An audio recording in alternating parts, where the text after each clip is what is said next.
Nagkagulo sa loob ng Malacanang matapos namanong ipagutol si Senadora Amy Marcos na palayasin ang unang ginang na si Lizata Nasmags mula sa palasyo. Ayon sa mga nakasaksi, nagkaroon ng matinding alitan sa pagitan ng magkapatid na si Kuting na nauwi sa kontrobersyal na insidente na pagpapalabas kay Lizata Nasmags sa pamamagitan ng puwersahan. Ayon sa mga ulat, ang tensyon ay nagugat sa matagal ng hindi pagkakaunawaan sa loob ng pamilya, partikular na sa pamamahala sa mga desisyon ng gobyerno at umano'y pagkakasangkot ni Lizata Nasmags sa mga isyu ng korupsyon.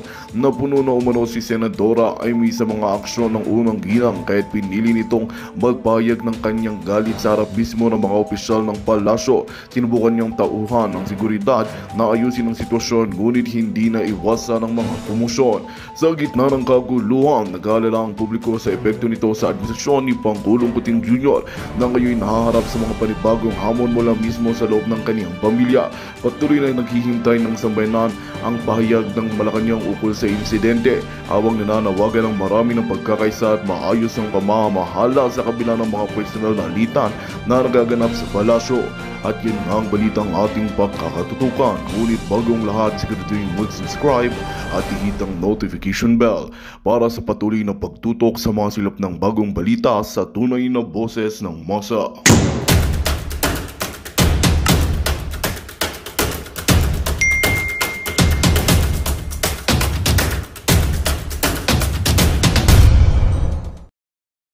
Unahin natin. Alright? Tignan natin to. Unahin natin ang breaking news. Okay? Actually, this is breaking news. Kaya lang kalala nyo ang taong ito, itong si Mark Anthony Sayarot. Okay? Na kung saan laging isinasama sa mga state visit, lalo na po nung nakaraang 2022 sa New York. Alright? So ngayon mga kababayan, tingnan natin to. Okay? Saan ba si Sayarot dito? Si Sayarot ay, pakita lang natin yung kanyang picture. Dito ba siya? Nawala na sa ating mga list. Okay, anyway, ito. Okay. So yan si Mark Anthony Sayarot. Okay, na nahuli ng nagluluto ng pulburon sa Ayala, Alabang noong 2022. Okay, pakita natin dito sa kabila. So noong 2022 po, ulitin natin, nahuling nagluto ng pulburon at isinama, ayan, no, November 18, at isinama yan sa kanilang mga state visit, lalo na dyan sa New York. So ano ang chika boom boom dyan? So inaraw-araw ko yan, isang taon kong pinag-usapan yan si Mark Anthony Sayarot at tinutukan natin. Alright? Sabi ko nga sa inyo, hindi yan nakulong. At ayon sa ating puting ahas, instead na makulong at non-bailable po ang kanyang kaso, nakalaya yan at nabigyan pa ng proteksyon ng gobyernong ito ayon sa ating puting ahas. And during that time, noong November 8, bago siya, kung hindi pala siya nahuli, okay? Kung hindi siya nahuli nung November 18 of 2022, siya dapat ang ilalagay ni Bangag at ni Liza diyan sa Bureau of Customs.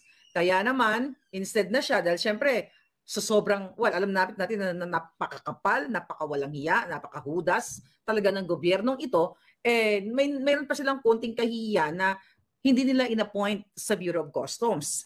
Pero mainit-init, galing sa ating puting ahas, kailangan na natin i-preempt at malaman na ninyo. So, kung ito ba ay itutuloy nila or hindi. Pero pinapaabot sa atin ng ating mga puting ahas sa Bureau of Customs na itong si Sayarot ay ipapalit kay Rubio na isa ding kawatan at sangkot at na kasama pa nga yan doon sa privilege speech ni Ping Lacson. May mga video na tayo pinakita niya na sangkot talaga yan sa mga extortion, bribery, smuggling dyan sa Bureau of Customs noon pa. So ipinaparating po sa atin ang ating puting ahas na kailangan daw po ninyong malaman na may plano si Bangag Jr. na i-appoint itong si Mark Anthony Sayarot kasi nga na pawalang sala po yan last month. Okay, naalala nyo, napawalang sala siya. So ang tanong, sino ang nagmaniobra ng kanyang kaso? 2 tonelada pong pulburon papuntang na na-intercept ng Australian Federal Police ang kinasangkutan niyan. Yung absuelto niya, yung nahuli sa Ayala, Alabang na 1.8 tons din, pahilig talaga sila sa 1.8 tons, na nahulihan nga siya ng pulburon manufacturing plant na kung saan ay may mga kasangkot pa siya. Pero syempre tututok tayo sa kanya lang. Dahil nga i-appoint siya. Ano ang sabi sa atin dito? Ang gagawin pala nito, ang laro daw pala dyan sa Bureau of Customs, kapag may bagong merong papalit, kunyari ito si Sayarot, usap-usapan na siya ang papalit dito kay Rubio, ay ipinapakilala siya sa mga negosyanteng smuggler para magmano daw. Mano po, di ba? Mano po, Ninong. So pag nagmamano si Ninong, di ba? Para baliktad yata. Di ba? Magmamano, magbibigay ng pakimkim. Yun ang gustong iparating sa atin. Alam naman natin na talamak ang kawatan dyan sa Bureau of Customs dahil nga yan ay negosyo na ng gobyernong bangag na ito. Hinawakan na nila yan, di ba? Ulit-ulitin natin, ang kapatid ni Lisa na si Martin Araneta, nakalagay yan sa Nika report ni Clarita Carlos at ang pamilya niya nasangkot sa smuggling. Ayon sa ating source at meron tayong screenshot niyan, pero ang ating puting ahas dyan ay ayaw niyang i-reveal ang kanyang FESLAC. Now, so alam nyo na kapag lumabas ang pangalan ni Sayarot, isinabi ko na sa inyo mga palangga. Diba? Imagine niyo na non-bailable yung case nun. Okay? Paanong nakaligtas, paanong naabsuelto sa kaso? Yan ang tutukan dapat ng ating magagaling dyan sa Pilipinas na kung paano yan, sino ang mga, kung yan ay dinistrong, well, definitely, kasama nila, Bangag at nila Lisa, ni Tambaluslos, tao nila yan sa kanilang mga state visit. Nahuli, ang kakapal talaga ng mga mukha. Then kapag natuloy yung appointment, alam nyo na. At least sinabi ko na sa inyo, mga palangga. Grabe, di ba? Kaya sabi ko nga sa inyo, kailan kayo kikilos? Okay? Sino ang kikilos? Kaya dapat kumilos na kayong lahat. Di ba? Kailan? Antay nyo pa bang maubos na lahat ng inyong ang yaman ng Pilipinas at mai-transport na naman itong mga bangag na ito sa iba't ibang offshore accounts nila? At not only that, kasama po dyan ang mga tiwaling senador, kongresista, mayors, governors, lahat ng mga nagnanakaw sa kaban ng bayan. Kaya naman kayo ay what? Sobrang delubyo ang inyong nararanasan at ngayon ay ihaharap pa kayo sa bratatatatat. You know what I mean, di ba? Bratatatatat sa South China Sea. Kung hindi pa kayo gising sa pambubudol ni Kuting o ni Bangag na sinabi niya during the campaign period, di ba? Na friends to all, enemy to none. Nang ibig din sabihin, hindi tayo makikipag-away kanino man. Sa halip, ating ipalaganapin ang diplomasya o hindi pakikipag bratatatat o bang-bang-bang. Pero nakita nyo naman na nagbago na at nagtapang-tapangan na etong Bangag Jr. na ito. But definitely, alam nyo na yan, yung mga kasunduan na pabor sa kanila. Recently, may pinost ang I think Democratic kong Pilipino, no, at nag-post din sila Third Floor Studio. Shout out Mother Pebbles, andyan na pala kayo sa Pampanga. Anyway, so mga kapalangga, ito, okay, so nagkaroon ng emergency press conference about the danger of nuclear war is real and must be stopped. June 12, 2024 sa Washington, D.C. Alright? So, pinost na yan lahat. Pinost ni SAS, pinost ni lahat kayo, halos pinost yun na yan. At yun ang pag-uusapan natin kung ano bang ibig sabihin nung isa sa mga speaker doon na sinasabi niyang, we don't like you Filipinos. Okay? Ipinaliwanag niya doon na wala talagang patutunguhan ang ating bansa kapag tayo ay makipag-bratatatatat. Yung speaker na nagsalita siya, sabi niya nga, is during, I think, after 1986, nung na-jogsak na itong si Marcos Sr., ay pumunta siya sa Pilipinas at na-deploy siya as platoon commander sa Subic. So ngayon mga palangga, so kinikwento niya yung na walang kahinatnan itong pagkikipagbanggaan natin sa China dahil nga, sabi niya mismo, yung bansa namin na US citizen siya yung lalaki nagsasalita. Okay? So, sinasabi niya doon sa atin, mga kababayan, sa speech na yon na very powerful, na ang bansa ko, ang bansa niyang Amerika, ay walang kakayanan para isustain yung conflict o yung kaguluhan o yung bratatatatat. Right? Hindi tayo, sabi niya, hindi tayo mananalo. Okay? Hindi tayo mananalo sa bratatatatat. Diba? Sa South China Sea. At ang sinasabi itong speaker na ito na walang ibang solusyon kundi ang makipagkonsundo tayo sa ating kapitbahay, which is China. Kasi even ang bansa ko dito, at sabi niya, ang US ay hindi rin mananalo sa China. Kaya tayo ang ginagamit as pawn, as tool para tayo mga tao-tao, ay kayo pala, hindi ako, di ba? Mga tao-tauhan dyan sa Pilipinas para makipagbang-bang-bang sa, o makipagbratatatatat sa China. Kaya di ba sabi niya, I think, wake up Filipinos, parang ganon, di ba? Mag-isip-isip kayo at walang kayong kapupulutan. At sabi niya, ito ay kahinatnan. Ito ay recipe, sabi niya, ng disaster. Yung nangyayari ngayon sa atin. Pero etong mga baliktad ang jutak, gustong-gustong makipag-away sa China. Okay? Alam ko na maraming mga nagsasabi na dapat lang, di ba? Yung mga vangag na dapat ay itayo natin yung ating bandila. Sabi ko ako, talagang matatapang itong mga bangag na ito. Gusto pala nila makipagbratatatatat. Pumunta na sila ngayon. Bakit hindi pa nila gawin? Pero itong isang Amerikanong kababayan ko, okay, na nagsalita, na dapat tayo daw o kayo daw dyan na mga palangga sa Pilipinas ay magising kayo at maintindihan ninyo na hindi kayo mananalo dyan dahil yung mga kaganapan na ginagawa ni Kuting ay recipe ng inyong kagurguran. Magugurgur kayo sa inyong laban na hindi naman ninyo laban. At marami na po mga speakers ang nagsasalita about this, but kailangan ninyong isalaksak sa inyong mga isipan. Ang sabi nga niya na hindi nyo kaibigan ang Amerika. Sabi niya, we don't like you. Katulad ng Ukrainian people. Nakita nyo naman ang nangyayari sa kanila. Thousands of nagurgur. Kung matino ang presidente ninyong bangag, never ever siyang mag-i-engage o magpo-provoke o magtapang-tapangan dahil unang-una yung itlog niya kasi laki lang naman ng butikiyan at walang backbone at hinahampas-hampas jombag-jombag nga na sa kanyang asawang Bartek, di ba? Wala talaga yung kakayahan si Marcos Jr. Siya isang tau-tauhan ay tatango-tango under desire. Ngayon gusto kayong malagas lahat. Kaya nga sabi ko, men and women in uniform, people of the Philippines, kung gusto nyong malagas, di patuloy nyong suportahan si Marcos Jr., palakpakan ninyo. Tapos magsigaw-sigaw kayo na kailangan bratatatatin nyo na yung China dyan. Unahan nyo na, total matapang kayo putarangis. Kung ako magaganyan matapang, hindi na ako magsasalita, uunahan ko na. Hindi na ako magpa-preskon. Alertuhin ko na lahat ng mga brusko kong mga gwardiya sibil. Lahat kayo mga brusko, paalertuhin ko na kayo. Wala nang dak sa social media or preskon. Di ba? Ganon ang tunay na labanan. Kung gusto mong manano sa baratatatat, walang preskon na magtapang-tapangan.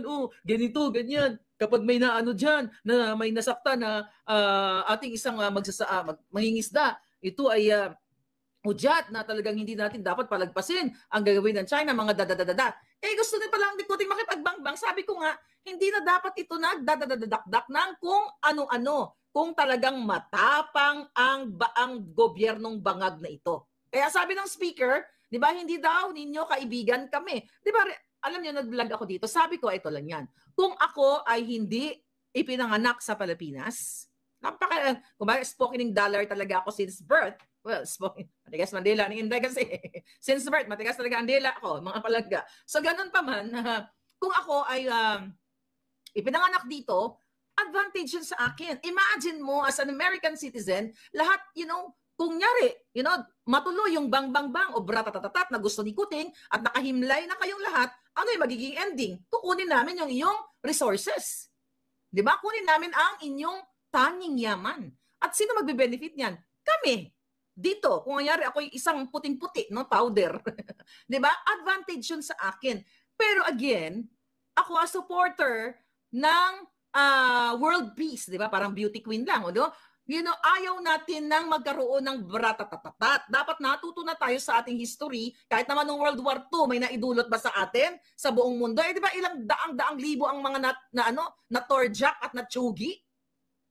Di ba? Pero gusto tayo ngayon, isa lang dyan sa bratatatat na yan, sa laban na yan na hindi naman sa atin.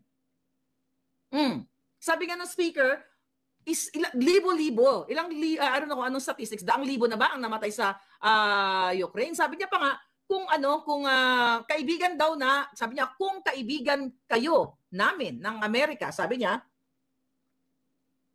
hindi namin nahayaang isasalang kayo sa kaguluhan na yan kasi mabratatat na hihimlay talaga kayo ng bonggang-bongga dyan. Magugurgur talaga kayo.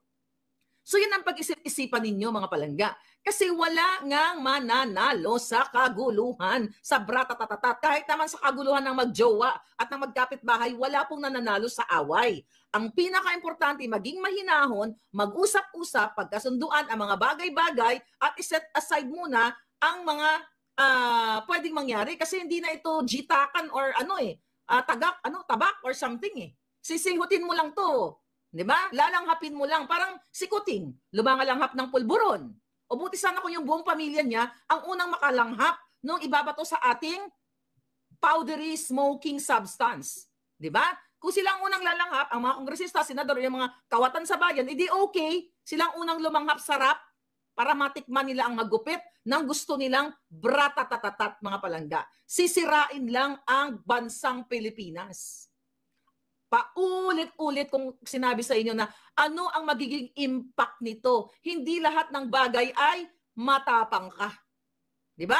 Hindi lahat pinaiiral yung angas mo. Lalo na kung kasing laki ng butike yung betlog ni Kuting na wala namang backbone. Kaso nga, tatango-tango na parang tando-tando dahil wala naman talaga siyang ibubuga. Wala ngang ibubuga kay Lisa. Sinojombag nga How much more? Sa gyera pa? Ito ay magbibigay lang sa inyo ng lalo ng kahirapan, kagurguran, kasakitan. Sabi ko nga, do you think kaya ninyo na kapag nalanghap ninyo yung impact nito, yung aftermath na tinatawag? Kaya sabi ko, sige lang. Kung ayaw nyo pang tumindig, ayaw nyo lumabas sa bahay ninyo, gusto nyo langhapin yung smoking, Grace, ano ba itsura ng Nook? Yung usok niya, gray, whatever. Gusto nyo langhapin yan, edi sige. Paulit-ulit mga palangga na sinasabi ng speaker, sinampal kayo ng bonggang-bongga doon sa kanyang speech niya, we don't like you. Diba? Kasi sabi niya, kung gusto namin kayo, bakit namin kayo, bakit ginagawa to sa inyo? So definitely, ginagamit lang, sabi pa nga niya, we are using you. Ginagamit lang namin kayo as a tool. Diba? Para kayo dyan mga aso na, pag sinabi mong sit. Pag sinabi mong langhap ka ng pulburon o ng, yun na nga, yung makakagurgur sa'yo. Buti sana kung pulburon lang. Dahil medyo matagal-tagal ang buhay mo, katulad ni Marcos Jr. Diba? Kung pulburon lang lalanghapin nyo, mag-enjoy pa kayo. Tignan mo, nagpa-party-party pa. Pero kung ang lalanghapin nyo ay makakagurgur sa'yo in just split seconds, di good luck sa inyo. Sabi ko nga, kami dito sa Amerika, malayo ang laban. Kumbaga kung magkaroon man ng kaguluhan sa buong sanlibutan, mahuli-huli siguro ang aming, madidelay yung aming kung magugurgur man kami dito, medyo mahuli-huli kami. Pero mauna kayo dyan. Di ba? Kung napakinggan ninyo yung speech niya, ang sinasabi niya, after namin kayong gamitin, itatapon na lang namin kayo na parang basahan or parang basura. It's the same thing na ginagawa ngayon ni Marcos Jr. sa mga taong sumuporta sa kanya, yung mga tumulong sa kanya, kayo yun. Even na hindi kayo tumulong, Pilipino kayo. Kayo po ay taxpayers at itinapon kayo sa kahirapan.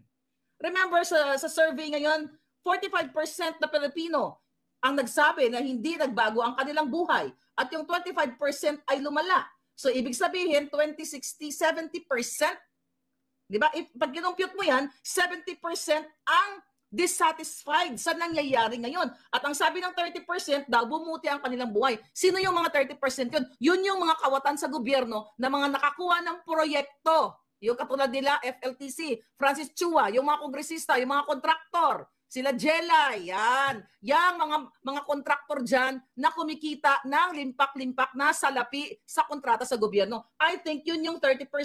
Yung mga celebrity, yung mga designers na nakakuha ng mga malalaking contract sa gobyerno, yun yung mga nagsasabi siguro na 30% gumanda ang buhay. But kung titignan mo, 45% ang mga Pilipino na nagsabi na sila ay hindi gumanda ang buhay at ang 25% lumala. So ang laki pong porsyento yan. Ilang, let's say 100 million, okay, na house na Pilipino. Oh, that's 70 million. See, ang layo ng agwat, mga kababayan. Kaya kung gusto nyo talaga na maguray-guray kayo ng bonggang-bongga, gusto nyo mong mabratatatat, edi go. Sumuporta kayo kay Bangag at kay Liza Tanas na nakikita nyo ng bartik-bartik na sinungaling, sa nuknukan ng sinungaling, edi go, go, go. Na kahit na hindi nyo iniisip, Amerikano na mismo ang mga nagsalita. Okay? Na wake up, magising kayo. Kausapin ninyo ang inyong gobyerno na hindi dapat ang Pilipino ay pumasok sa ganyang kaguluhan. Hindi nakikinig. Anong gagawin ninyo? Ang yabang-yabang ng ginayupak na Bangag during the campaign period, isang bahing lang ng China, isang bahing lang, magbahing lang yan, dalawang yan, mabubura tayo sa mapa. Tapos all of a sudden, nagbago ang kanyang isip. So Bangag, o nasusunog na ng pulburon at mayroong vested interest, mga kababayan. So yun yung sinasabi ng mga speakers actually. Hindi daw, even sila, sinasabi nila na hindi sila mananalo. Kaya, ginagawa kayo dyan, what? Juto-juto. Kasi syempre, yan ang pinakamalapit. Di ba? Ang tawag dito, ang Pilipinas. So, i-destroy lang ang ating bansa ng bonggang-bongga. Kaya sabi ko, kung gusto niyo ganyan yung future ng mga anak ninyo, na hindi na sila magigising o hindi na nila makita ang ganda, ang sarap ng buhay, kahit, this world is magulo, pero masarap pa rin mabuhay. Pero kung gusto ninyo ang inyong mga anak, ang inyong mga apo, ay hindi na nila makita ang ma-feel ang hanging amihan, ang ganda ng Palawan, ang ganda ng ating mga tanawin dyan, edi go! Ipagpatuloy yung suportahan ang mga Bangag na pulburonik at sinungaling na nang-aagaw ng alak. Harap-harapan, niloloko kayo ni Liza. At siya ang nagpapatakbo ng ating bansang Pilipinas. Kaya paulit-ulit natin sinasabi dito, it's high time for you to speak up, get up. Pumunta kayo sa kalsada dahil ayaw kayong dinggin alang-alang sa inyong mga anak. Pero kung masarap ang buhay nyo, kung kasama kayo dito sa 30% at nag-e-enjoy kayo sa mga kickback sa gobyerno, huwag kayo lumabas ng bahay. So nag-e-enjoy kayo At ang mga nag-e-enjoy lang dyan, yung mga contractors, yung mga nagdinegosyo, yung mga artista na dumidikit kay Liza, yung mga smugglers, okay, yung mga kawatan. Bakit? May history ba na tayo ay ginera ng China? Alam mo, both bansa, okay? Ang Pilipinas at ang China, 'di ba? Maganda ang kanilang relasyon pagdating sa ekonomiya. Gusto nga nila makipag-usap Gusto nga nila ng diplomasya. Pero si Kuting, 'di ba, nung nakaraan nagsalita yung isang general doon sa Singapore, ano si Kuting? Nagtapang-tapangan ang julupong. Sabi ko nga sa inyo, wala pong pwedeng solusyon dito sa kaguluhan diyan na gusto nilang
Magandang balita ang hatid namin sa inyo ngayong araw. Sa pagtatapos ng aming balitaan, nagbigay kami ng mga mahalagang impormasyon.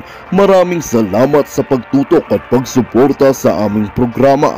Huwag kalimutang manatili sa mga susunod na araw para sa mga bagong balita at mga kwento na dapat nating abangan. Mula sa Boses ng Masa, magandang araw Pilipinas!